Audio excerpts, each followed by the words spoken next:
desconfiar. Não andeis, pois, inquietos, disse Jesus, está registrado em Mateus, capítulo 6, versículo 31. Jesus não recomenda a indiferença ou a irresponsabilidade. Mestre, que preconizou a oração e a vigilância, não aconselharia a despreocupação do discípulo ante o acervo do serviço a fazer. Pede apenas combate ao pessimismo crônico. Claro que nos achamos a pleno trabalho na lavoura do Senhor, dentro da ordem natural que nos rege a própria ascensão. Ainda nos defrontaremos inúmeras vezes com pântanos e desertos, espinheiros e animais daninhos.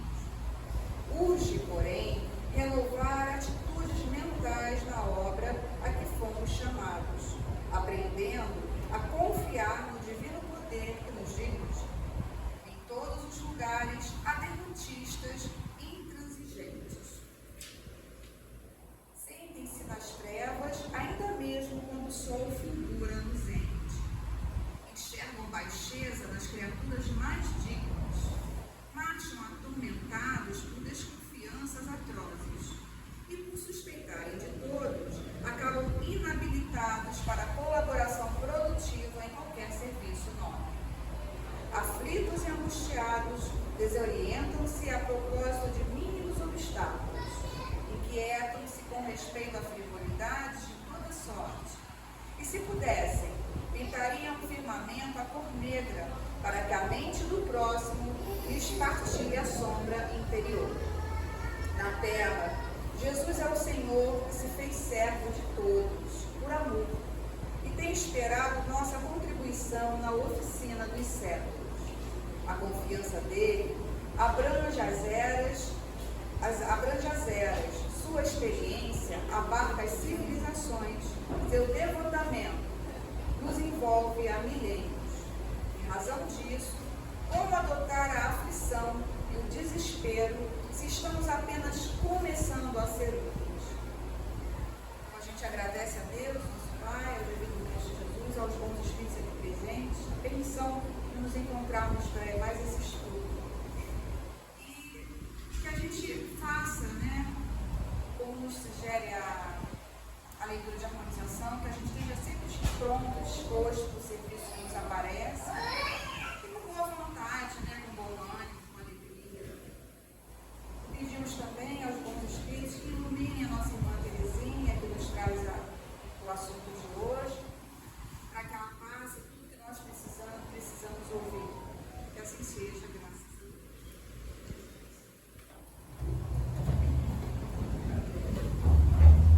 Que a paz de Jesus esteja com todos nós.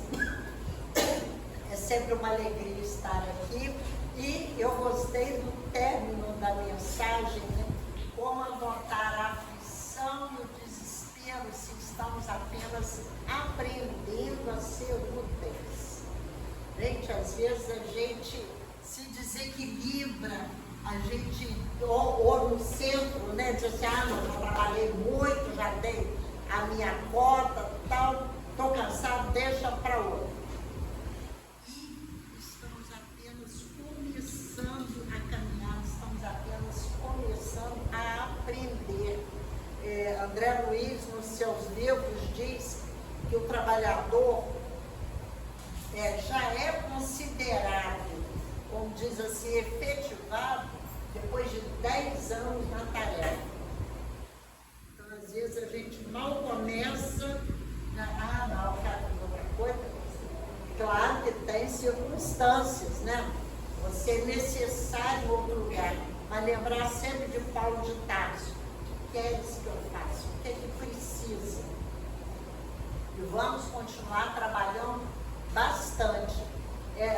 Falando nisso, eu lembro no nosso programa, o Sorriso de Esperança da Rádio Rio de Janeiro, da semana passada, falou sobre as mulheres. E nós terminamos falando sobre a dona Brunilde, fundadora do Lar de Tereza, que vai fazer 103 anos.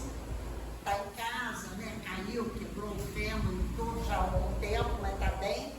E a Carminha, que vai fazer 102 em novembro, vai na casa cadeira de roda, dirige reunião, está lá linda, lúcida, participando, trabalhando, fazendo o que pode. Isso é fantástico, é um exemplo para a gente. O que eu posso fazer? Eu já não posso fazer tudo que eu fazia, mas eu vou estar na luta. Mas hoje, nosso tema é o que particularmente diz respeito às casas espíritas, que é um passe na casa espírita. Qual o meu objetivo ao vir tomar um passe? Às vezes a gente chega e diz assim, hoje eu preciso tomar um passe, hoje eu não estou bem. E isso é muito importante, às vezes o trabalhador da casa, aquele que dá o passe, aquele passista, ele tem que ter a consciência de chegar e dizer, olha, hoje eu vou tomar um passe. Porque todos que estamos na vida, estamos sujeitos às mesmas contingências. Uma hora estamos muito bem, ótimos, maravilhosos, vamos doar energia, outra hora são os problemas da vida, as angústias e aflições que nos desequilibram, e aí nós precisamos dessa energização.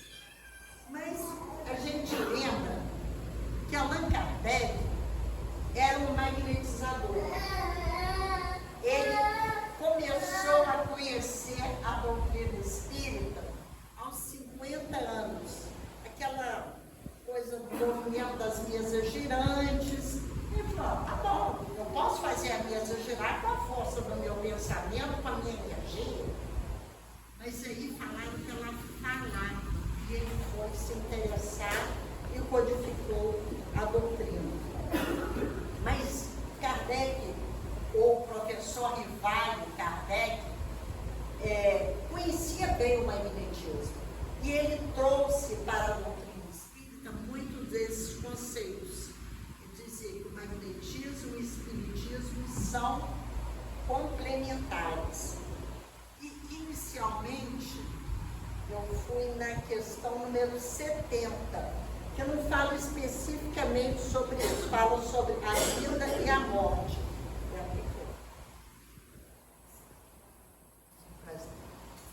Então, a questão 70 diz assim, em que se transforma a matéria e o princípio vital dos seres orgânicos após a morte? A resposta é pequena. A matéria se decompõe, vai formar novos seres, o princípio vital retoma a raça. Por enquanto, vocês vão dizer, mas o que isso tem a ver com energia, com magnetismo, com passe? Aí, ele tem uma longa nota de Kardec. Diz assim, os órgãos estão, por assim dizer, impregnados de fluido vital. Esse fluido dá a todas as partes do organismo uma atividade que lhes permite comunicarem-se entre si no caso de certas lesões, restabelecerem funções momentaneamente suspensas. Os órgãos reagem mais ou menos necessariamente uns sobre os outros. É da harmonia do seu conjunto que resulta dessa reciprocidade de ação. E aí, o que mais nos interessa aqui? A quantidade de fluido vital não é a mesma em todos os seres orgânicos. Varia segundo as espécies, não é constante no mesmo indivíduo, nem nos vários indivíduos da mesma espécie. A gente vê entre nós. Tem gente que é mais lenta, que é mais centrada, que outros são dinâmicos, fazem mil coisas, querem atender a tudo. Então, cada um de nós tem essa quantidade. Há os que estão, por assim dizer, saturados do fluido vital, enquanto outros o consumem apenas em quantidade suficiente. É por isso que uns são mais ativos, mais enérgicos e, de certa maneira, de vida superabundante. A quantidade de fluido vital se esgota, pode tornar-se incapaz de entreter a vida se não for renovada pela absorção e assimilação das substâncias que o contém. Aquele fluido vai se esgotando. O fluido vital se transmite de um indivíduo ao outro. Isso não conhecia o passe, Kardec não pregou o passe. Ele está falando do magnetismo que ele conhecia. As pessoas que procuravam os magnetizadores normalmente estavam com problemas de saúde e iam lá para renovarem as suas energias. Aquele que o tem em maior quantidade pode dar ao que tem menos. Em certos casos, fazer voltar uma vida prestes a extinguir-se. Então, e tem outras questões, né, da codificação que tratam dessa troca que Allan Kardec sempre divulgava esse conceito dos médiuns, fala isso, as sessões de cura nada mais são do que isso. Os médiuns, as pessoas que trabalham nessas reuniões, se preparam, aí nós vamos ver aqui também o que vai ajudar nessa preparação, e estão ali doando de si a outros que estão com o fluido baixo, que podem se recuperar e depois passar a doar também, porque esse é o ciclo da vida. Eu preciso de ajuda, eu recebo, não, agora eu estou bem, eu vou ajudar, o que eu posso fazer? E aí continuamos nesse ciclo. A fé e sua influência nos processos de cura. Então, quantas vezes nós procuramos a casa, procuramos alguma instituição com problemas de saúde, problemas emocionais, físicos, e contamos com aquela ajuda. Algumas casas têm reuniões de tratamento, tem a reunião comum, tem o atendimento fraterno, aí são encaminhados para algumas reuniões de palestra e passe, mas tem uma outra para pessoas com problemas mais sérios, um câncer, um problema mais sério. Então essa já é outro tipo de reunião. São reuniões, digamos assim, fechadas, porque as pessoas têm que passar por uma triagem para não uma reunião pública como temos aqui. Agora, quando nós estamos numa reunião desse tipo, pequena, aqui, dependendo da nossa situação vibratória, nós podemos também ser curados. Ivone Pereira, a grande médium brasileira, dizia que muitas curas são realizadas em reuniões como essas, sem necessidade até de ir tomar um passe individual propriamente. Por quê? O que nós ouvimos falar desde que entramos na casa espírita? Os espíritos já preparam o ambiente para nos receber muito antes de aqui chegarmos. Então, quando entramos, às vezes, pelo simples fato de entrarmos aqui, já sentimos aquela tranquilidade, fora hoje, né, com o ar que realmente dá um frescor total, a gente já se sente bem. Agora, todos seremos atendidos? Teremos as nossas necessidades atendidas? É necessário que nós também nos sintonizemos com essa espiritualidade. Eu gosto muito do Evangelho, acho que ele não gostou do que eu falei, não. Quando Jesus disse: vinde a mim, vós que estáis aflitos e sobrecarregados, que eu vos aliviarei. E muitas vezes a gente se sente mesmo perdido, não sabe o que vai fazer. Então, o que nós recebemos? O alívio. Não é a solução do nosso problema. A solução do nosso problema é nossa. Nós é que temos que achar uma saída. Nós temos o livre-arbítrio. Então, o que nós estamos fazendo? Mas o auxílio vem sempre. Então, nós temos aqui a fé e sua influência nos processos de cura. Verificamos 3 importantes assuntos no campo do passe, que são também deveras preponderantes para que a ação fluídica transmitida ao enfermo possa gerar profundo restabelecimento. O poder da fé demonstra de modo direto e especial na ação magnética. Por seu intermédio, o homem atua sobre o fluido, agente universal, modifica-lhe as qualidades e lhe dá uma impulsão, por assim dizer, irresistível.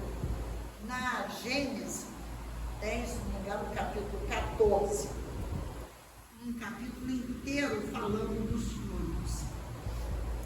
E o fluido é essa energia em que estamos imersos. Tem o fluido cósmico universal, que deu origem a toda a vida, mas esses fluidos espirituais nos acompanham e são próprios de cada um de nós, porque ele diz aqui, modifica-lhe as qualidades. O que modifica a qualidade do fluido?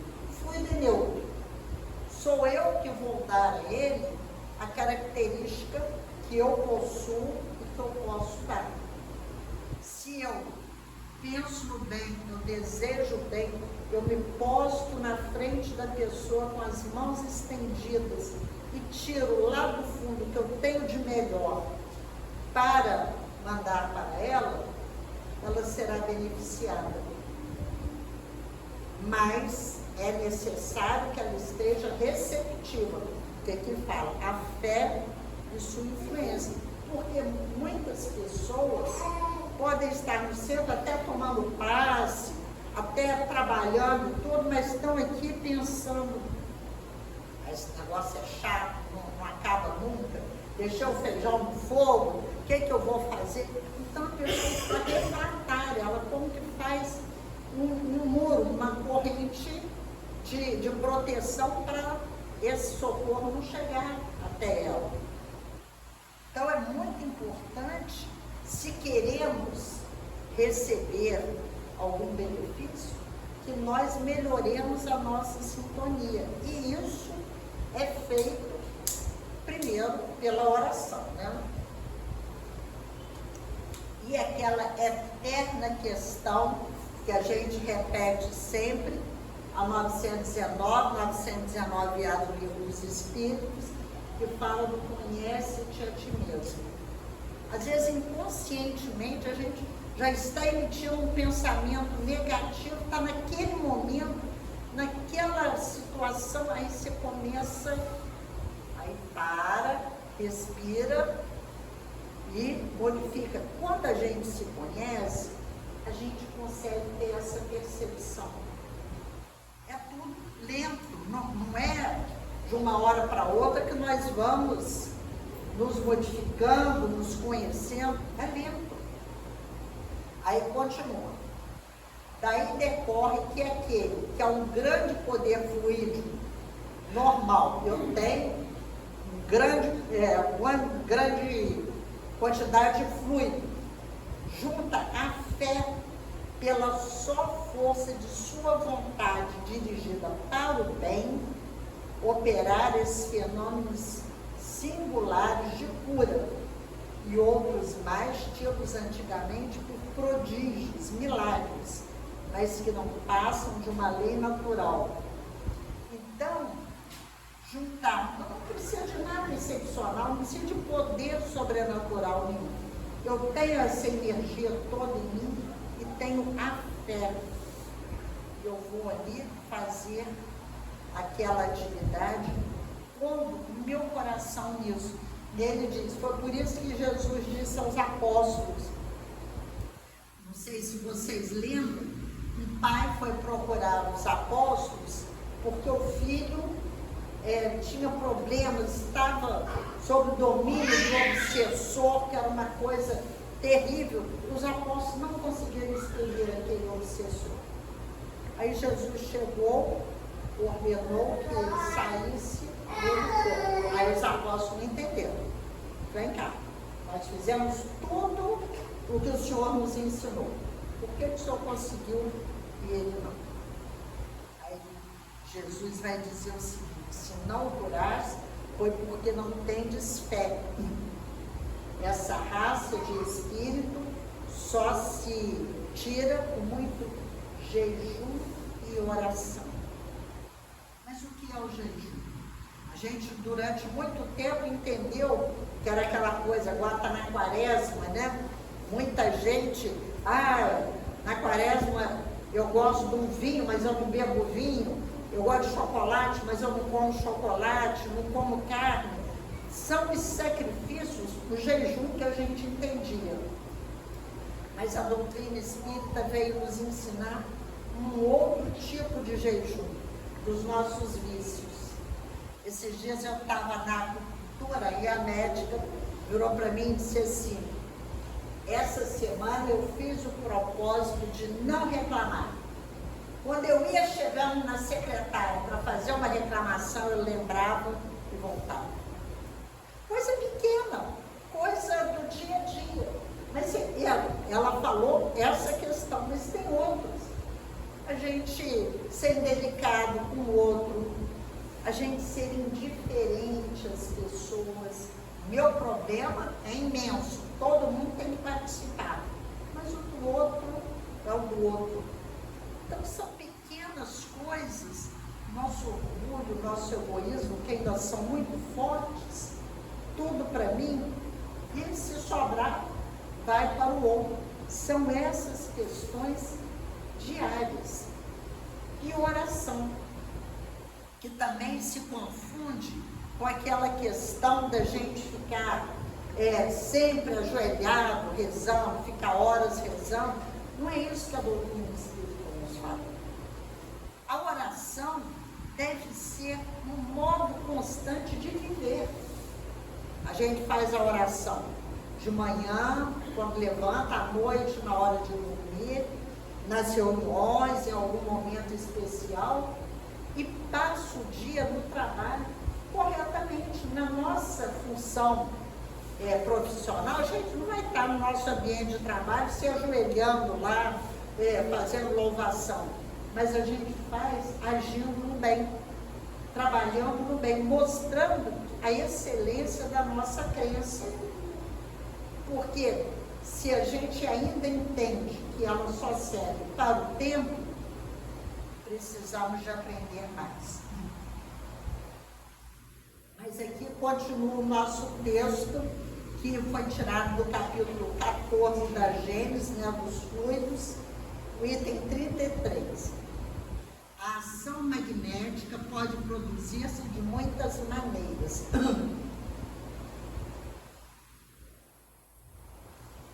Primeiro, pelo próprio fluido do magnetizador.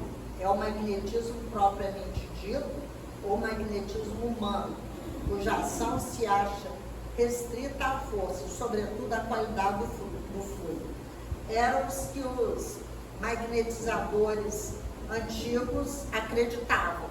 Não, ali eu tenho essa energia. Kardec também tinha todo esse conhecimento, ele sabia da força, da ação da sua força magnética. Segundo, pelo fluido dos espíritos, atuando diretamente sem intermediário sobre o encarnado, seja para curar ou acalmar o sofrimento, seja provocar o sono sonambúlico, seja para exercer sobre o indivíduo uma influência física ou moral qualquer.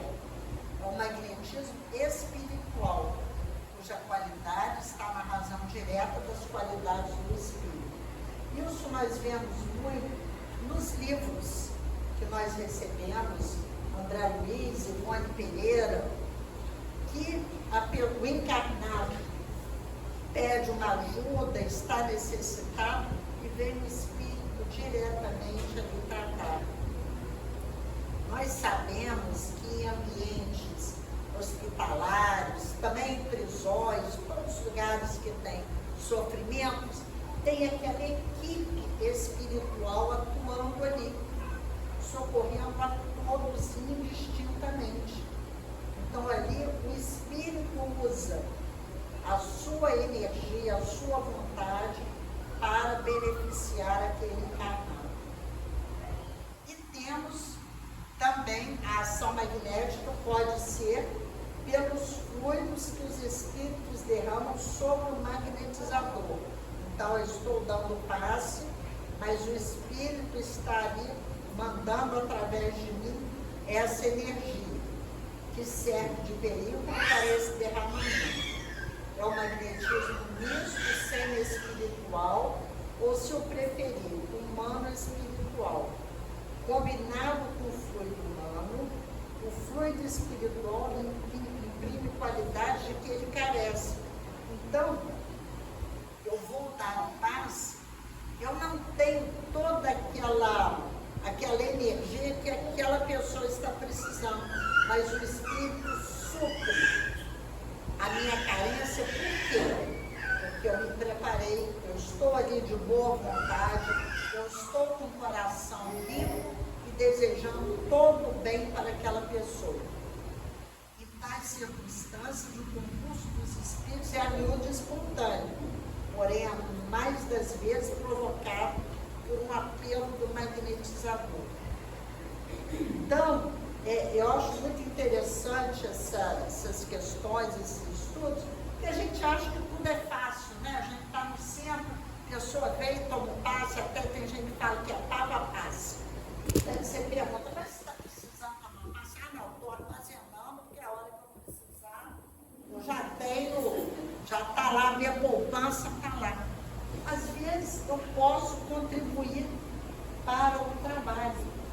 E a gente ter essa consciência. Ou, por exemplo, quando a gente faz um estudo aqui, em alguns lugares a pessoa pergunta, você quer tomar um passe?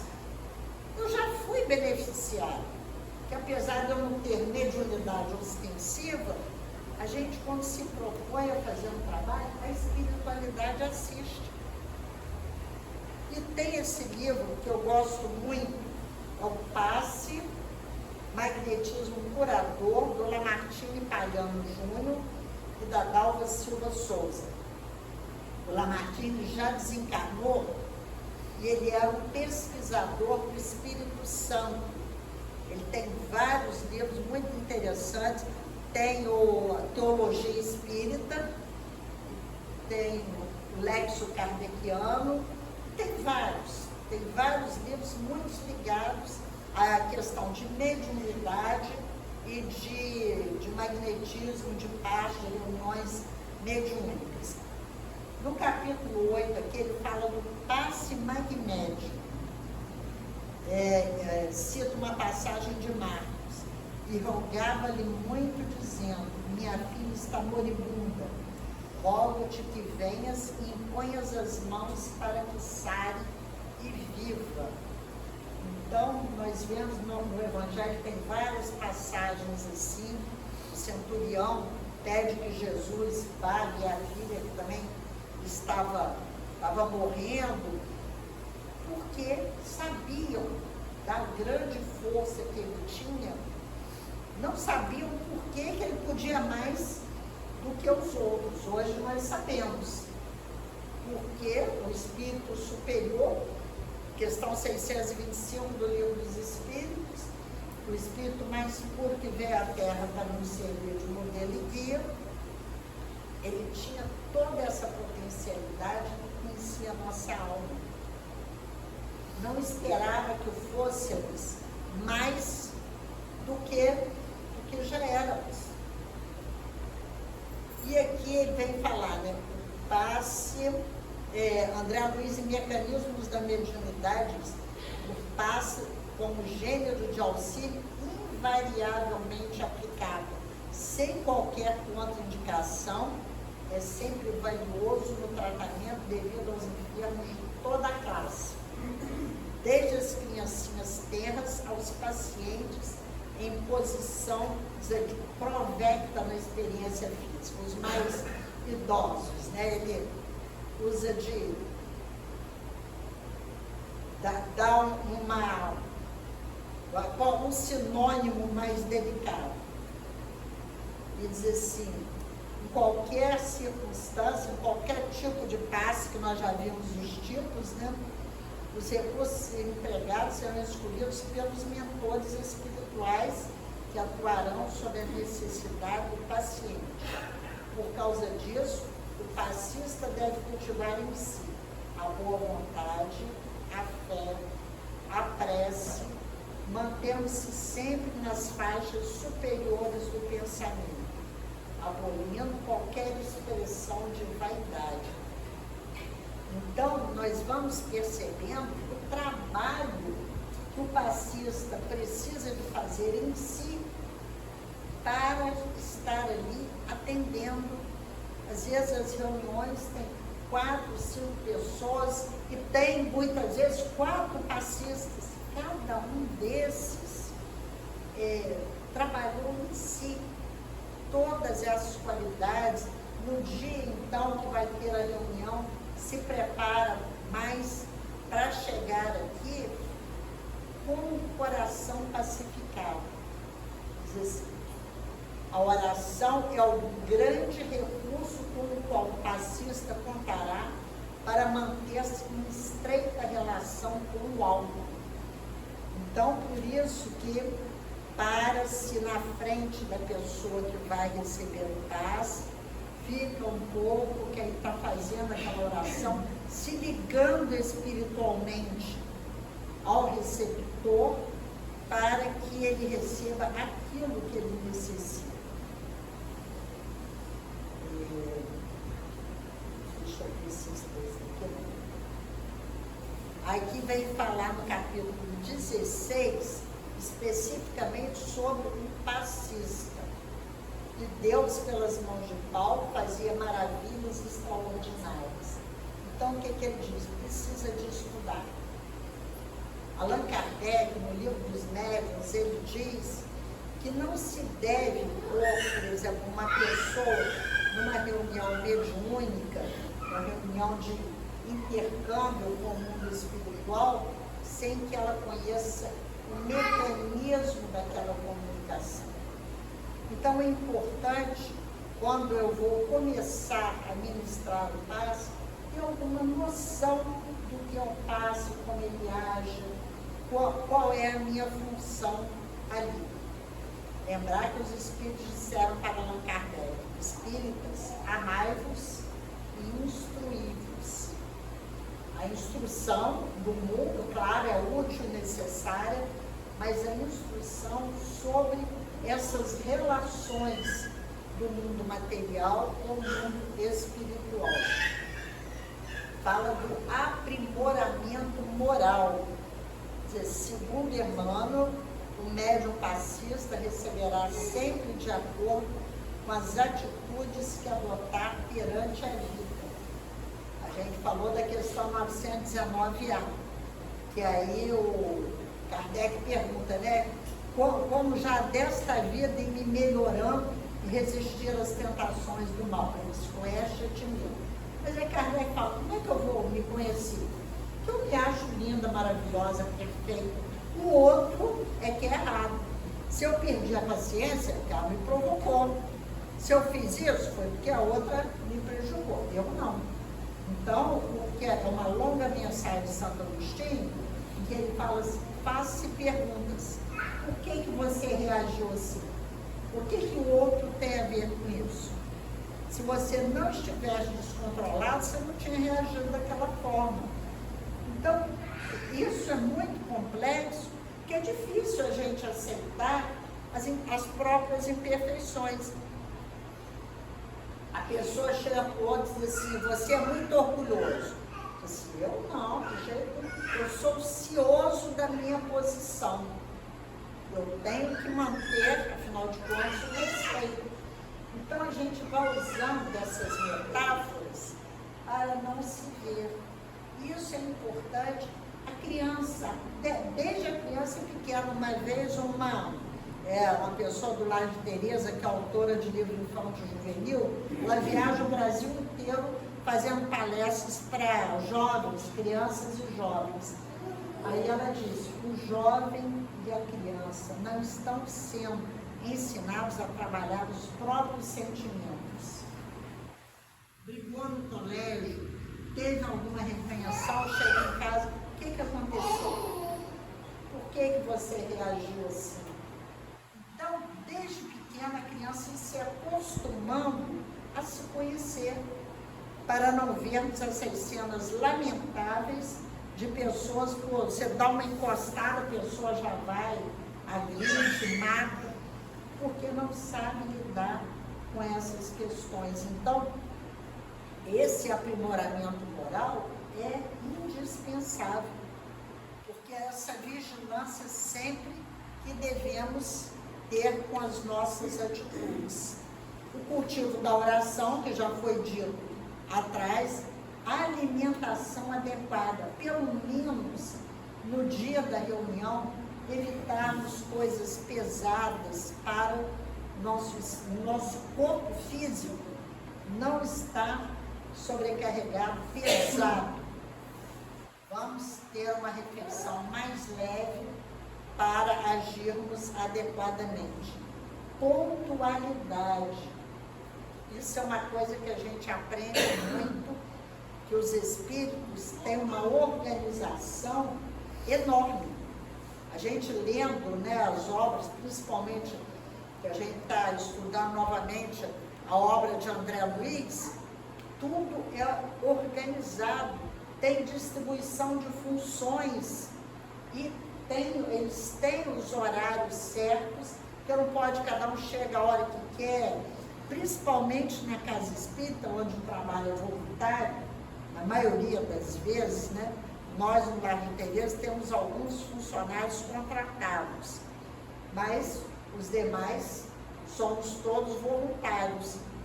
Mas é necessário ter essa pontualidade como temos com o nosso emprego. A disciplina. Não há necessidade de gesticulação violenta, de respiração ofegante ou de bocejo contínuo na aplicação do passe. O que se transmite é a força psíquica. O passista não deve facilitar manifestações mediúnicas durante o passe, nem perguntar quanto à origem e os motivos do sofrimento dos enfermos. Então, lembrarmos sempre disso. O passe não vai ser mais forte por eu tocar, por eu agarrar a pessoa. Não. Mantermos, a gente está transmitindo fluido. E isso também pode ser constrangedor, porque a gente não sabe a história da pessoa que está ali na frente. O toque pode desequilibrá-la mais do que a nossa ação. A atitude mental equilibrada, que também está na questão de se conhecer, de se trabalhar.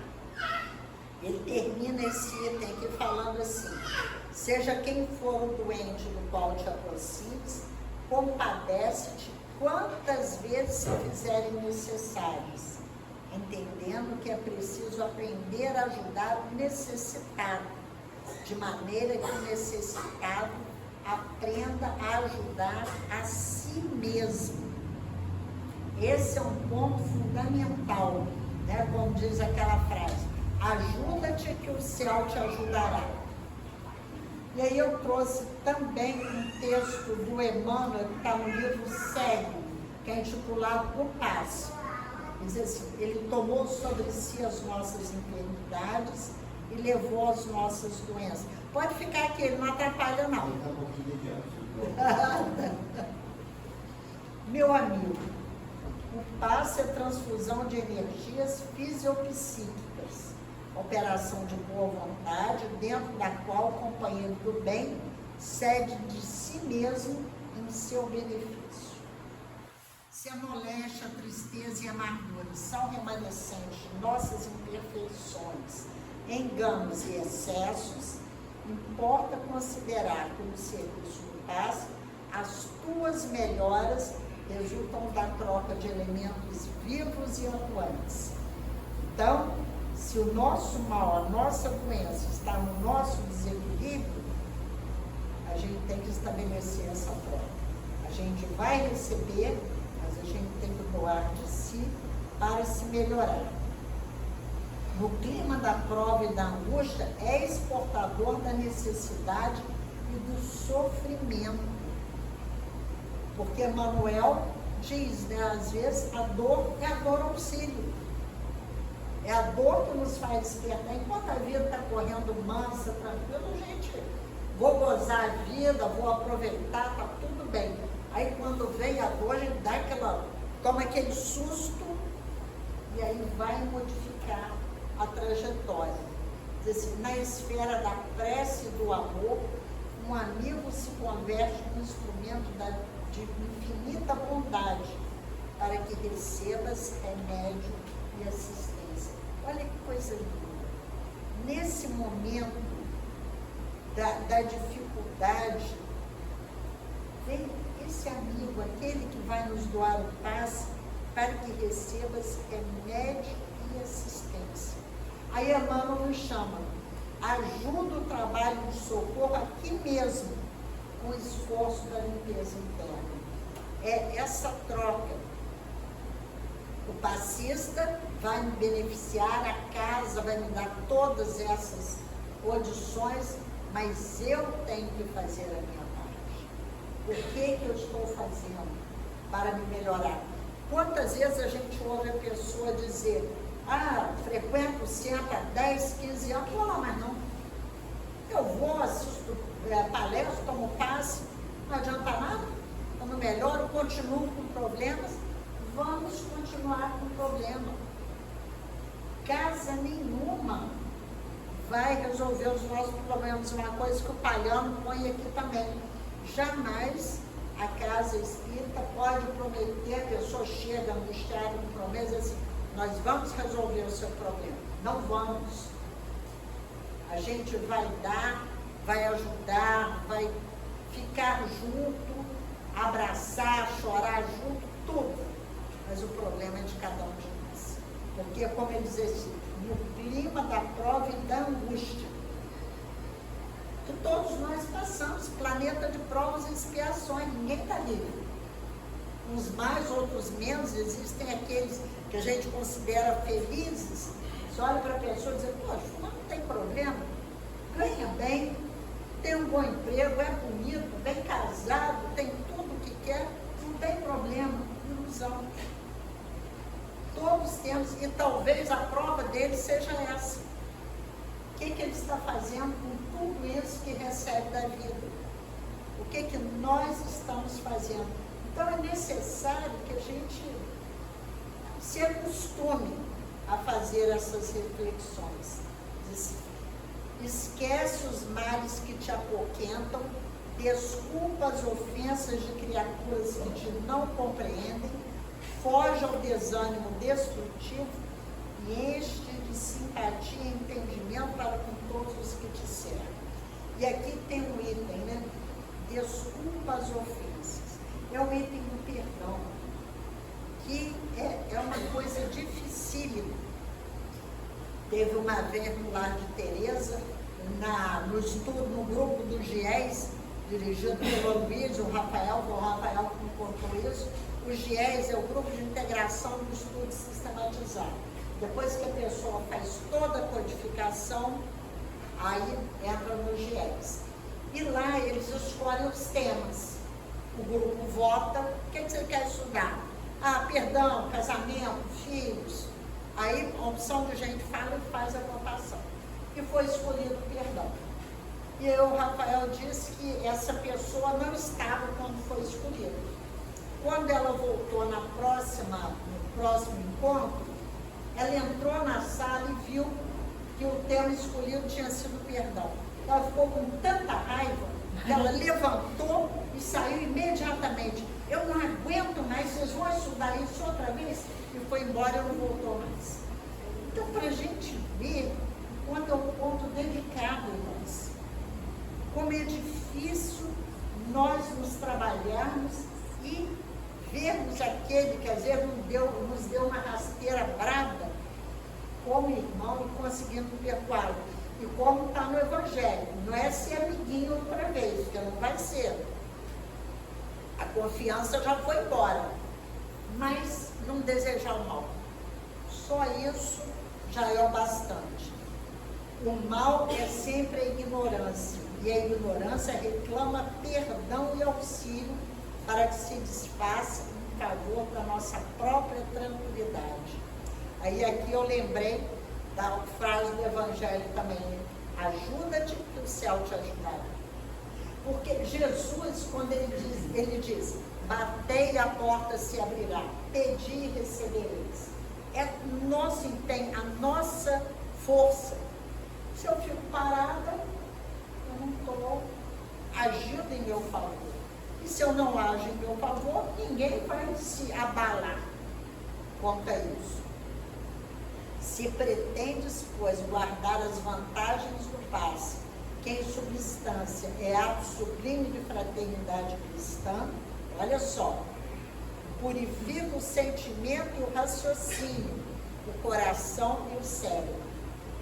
É trabalho diário para a vida inteira, porque eu tenho alguns mapas, né? E um é do Paulo de Tarso, que está em Romanos, quando ele diz, o bem que eu quero, eu não faço.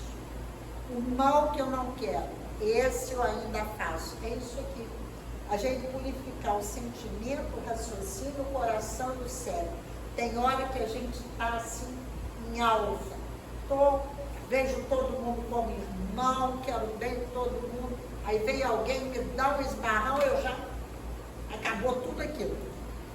Então, é isso. Nesse vai e vem que nós estamos. Até tudo isso ser conquista estabelecida. Agora eu sou assim. Agora eu já tenho esses valores. Mas já estamos muito bem. Porque a doutrina espírita não é a doutrina do castigo. Vou me martirizar, eu sou muito errado. Nada disso. É a doutrina do progresso, do crescimento. Ninguém espera que viremos santos de uma hora para outra. Ninguém pensa que nós que estamos dirigindo uma casa, fazendo palestra, somos perfeitos, já atingimos isso. Muito pelo contrário. Todos nós estamos encaminhados. E vamos trabalhar apesar das nossas fraquezas, apesar das nossas dificuldades. Ninguém deita alimento indispensável em vaso impuro. Isso também Jesus falou. Ninguém põe remendo novo em pano velho, deita vinho novo em pote velho, já se deteriorando. É necessário que tenhamos o recipiente do nosso espírito purificado para que o bem chegue em nós. Não abuse, sobretudo, os que te auxiliam. Emmanuel termina aqui. Não tomes o lugar do verdadeiro necessitado, tão só porque os teus caprichos e melindres pessoais estejam feridos. Ele vai assim em cima. Então, eu me magoei e aí eu vou tomar paz que eu estou desequilibrado. Não, vou lá me reconciliar. O que Jesus falou? Quando você estiver no altar para fazer a sua oferenda e lembrar que o seu irmão tem alguma coisa contra ti, vá se reconciliar com ele. Porque o sacrifício mais agradável a Deus é o amor. Ele termina, se necessitas de semelhante intervenção, recolhe-te a boa vontade, centraliza a tua expectativa nas fontes celestes do suprimento divino, humilha-te, conservando a receptividade edificante, inflama o teu coração na confiança positiva e recordando que alguém vai arcar com o peso de suas aflições, retifica o teu caminho, considerando igualmente o sacrifício incessante de Jesus por nós. Então, o passe é gasto de forças e a gente não deve provocar desperdício de forças do alto em benefício dos nossos caprichos. É claro que aqui o passe é um assunto muito vasto, tem um livro do Jacó Mello, que é um tratado, passe, mas eu acho que para nós, na casa espírita, isso daqui é o suficiente. E resume, o que resume tudo sempre? A boa vontade, a tolerância, o entendimento, o meu esforço em me melhorar. Porque as técnicas, tudo vão depender de cada um. o Paiano fala muito aqui, na intuição, o médico está ali aplicando passe e tal, mas a gente tem uma intuição, vou pôr a mão por aqui nessa região, depois a pessoa fala, realmente eu estava com mal-estar, mas quando ele se preparou, quando ele está receptivo para essa ajuda, para esse intercâmbio. Então, em tudo na vida, nós sabemos que precisamos ter em nós os elementos necessários para esse auxílio. Não adianta eu pedir que me seja inspirada a solução de um grande problema matemático, se eu não sou uma matemática, se eu não tenho em mim esses elementos. Agora, na casa espírita acontece a mesma coisa. Se eu esforço, se eu me dedico com boa vontade, com entendimento, com disciplina, com estudo, a espiritualidade está ali testemunhando o meu esforço e irá me ajudar, irá possibilitar que eu trabalhe no bem. E o cuidado sempre que os espíritos recomendam, cuidado com a vaidade.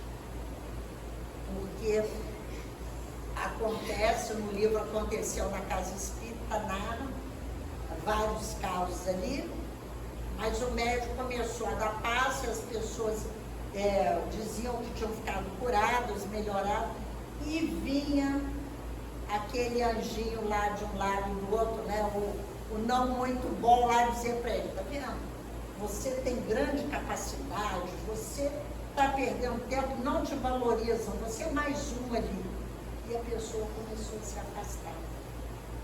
Porque saber que o trabalho não é nosso. Nós temos que dar todo esse elemento de segurança para que o trabalho seja executado. Mas a espiritualidade é que está ali trabalhando. Então, lembrar quando Jesus curava, a tua fé te curou. Não foi ele. E ele era o emissário, o mensageiro do mais alto. Gente, eu agradeço sempre por estar aqui, e principalmente nesse mês de março, dia 31 de março, lembramos a desencarnação do nosso codificador, Hipólito Leon Denis Arrivaio, vulgo Allan Kardec, que trouxe para nós toda essa doutrina que nos esclarece, nos ilumina o caminho, nos dá ferramentas para caminharmos melhor e sermos agentes de progresso. Muita paz, que Jesus nos abençoe.